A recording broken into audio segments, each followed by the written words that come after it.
It's time for a review of As Above, So Below, a film where things are never quite the right way up. Now, I could have just filmed this gimmick in a normal way and flipped the screen in an editor, but that's not my style. I'm an 80s kid, I believe in good old-fashioned live-action stunts, so here we are. That's what you get on Woodsman Reviews. Death-defying feats on a regular basis. I'm going to sit up now, the blood's going to my head.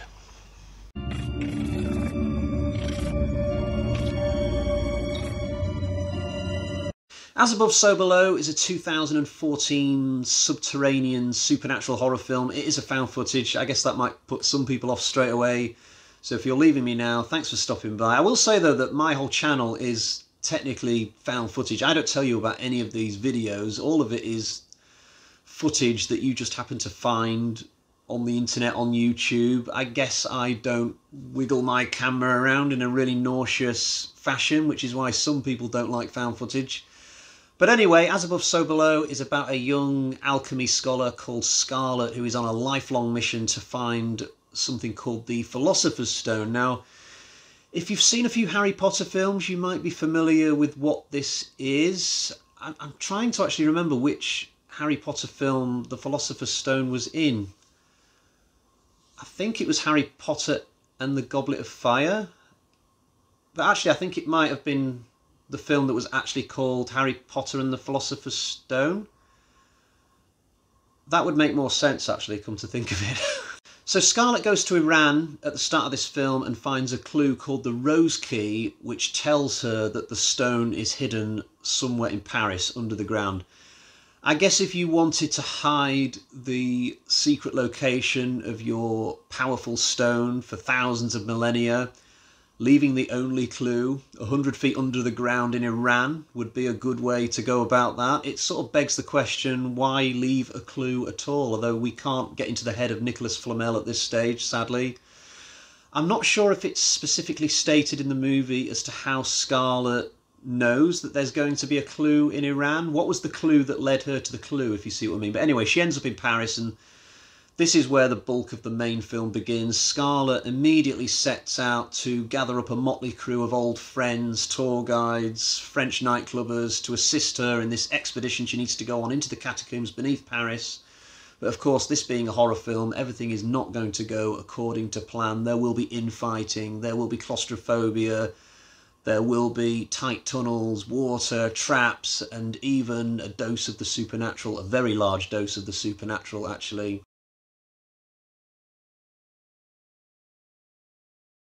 So at this point, I'll say that I am a big fan of this film, hence why I'm reviewing it in isolation 7 years after the fact. This is probably one of my favourite standalone horror films from the past 10 years. And one of the reasons why it's so enjoyable, so rewatchable, is this main character, Scarlet. I mean, within 2 minutes of this film starting, I'm hanging off her every word. She's like a female Fox Mulder, except she's really into archaeology instead of aliens, but her childlike enthusiasm for her passion is so endearing. We pick up the action with her on a bus driving through Iran. She's got a headcloth wrapped around her head so that her identity is sort of partially hidden, and she's doing a little video diary where she's saying with a wry grin on her face, "I know that if I get caught in this holy land as a trespasser, I will be subjected to the strictest punishment possible of being buried in sand up to my neck and having a rock wall pushed on my head. But despite that, I still have to go through with this. Finding the Rose Key is so important. I must do it." And I just think to myself, wow, so brave. Yeah, I'm totally with you to the end of this movie, however long that lasts. I just hope this doesn't turn out to be a Casey Becker beginning of Scream sort of deal where she gets killed and then somebody else picks up the action, but thankfully that doesn't happen.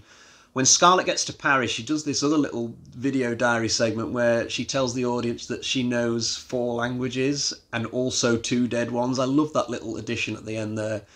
I've known people to take the time to learn Latin, but I've never known anybody take the time to learn 2 dead languages that are not spoken anymore. Absolutely fantastic. I've heard it said over the years that what we've got here is sort of a Lara Croft clone, and I would absolutely buy into that. I mean, stick a couple of hip holsters on Scarlet and she does feel like she's in her own little Tomb Raider adventure in this film. And if you look at the evidence of her character as well, I mean, she's a well-spoken English girl. Her dad died at some point before this story begins. There's never any mention of money being an object when it comes to her jet setting around France and Iran. So at no point is it mentioned that she needs to do a job to pay for any of this. I could easily believe that back home in England she has some kind of stately home that her dad has left to her, maybe somewhere like Berkshire, and there's a butler called Worthington. So yeah, she does feel a bit like Lara Croft. Now this is an important comparison for me because I am a massive Tomb Raider fan. I played all the games back in the day. I was very excited when I heard they were going to be making a movie. But objectively speaking, none of the Tomb Raider films up to this point have been that good. I think the most recent one they did was a little bit better, but still not completely up to snuff. And I can't say I'm massively enthusiastic about the prospect of another Alicia Vikander one. I think they're still planning one. But for me, the blueprint of a good Tomb Raider film is right here in As Above, So Below. This film only cost about $5 or $6 million. I don't see why Tomb Raider has to be this big $50-60 million vehicle where the character is throwing herself off the top of skyscrapers in Shanghai with a military grade parachute. I mean, why not just do something like this where she's in a grounded adventure in one location, getting trapped under the ground, having to use her knowledge to get out. This film, As Above, So Below, made, I think, $40 million off a $5 or $6 million budget, and that is without the Tomb Raider name to help it out. Just saying.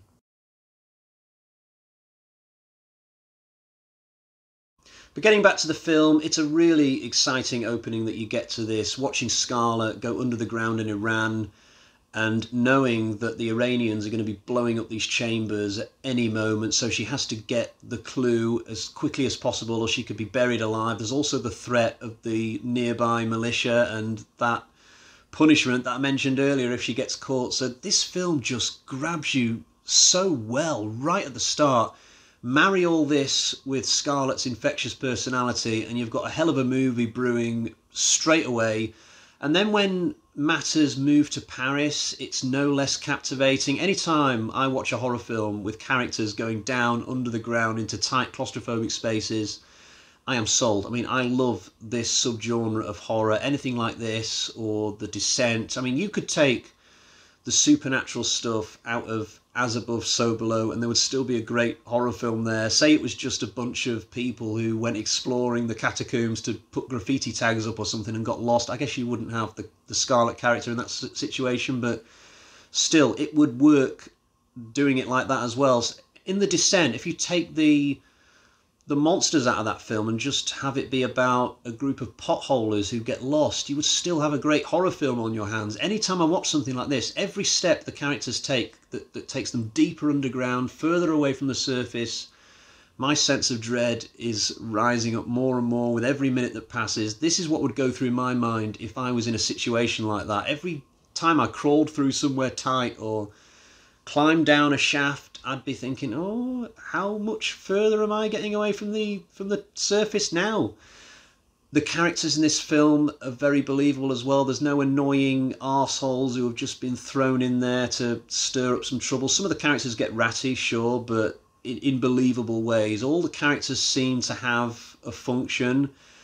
There is a love interest, but it's very, very subtle. In fact, I didn't notice the love angle to this film until about the third time that I watched it. But for one line in the movie, you might not even spot that there's sort of a romance between Scarlett and one of these guys who goes down under the ground with her. This character says something like, oh, I'll never forget that week in Turkey we had together, or something like that, which sort of implies that on one of Scarlett's adventures she did have a little side romance. And I kind of think to myself, what happens after this movie? Because we never got a sequel.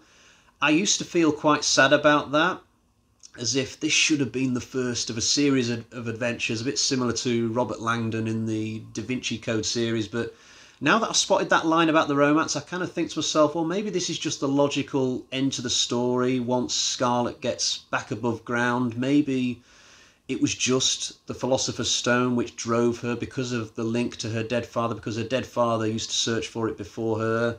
So maybe it's not archaeology as a whole which drives her. So now that I've thought about that a little bit more, it does feel a little bit better for me that this is a one-off film. I've only got one, which is the way in which the characters finally get out of Dodge at the end. A couple of things happen which enable them to get back above the surface, get out into the streets of Paris again.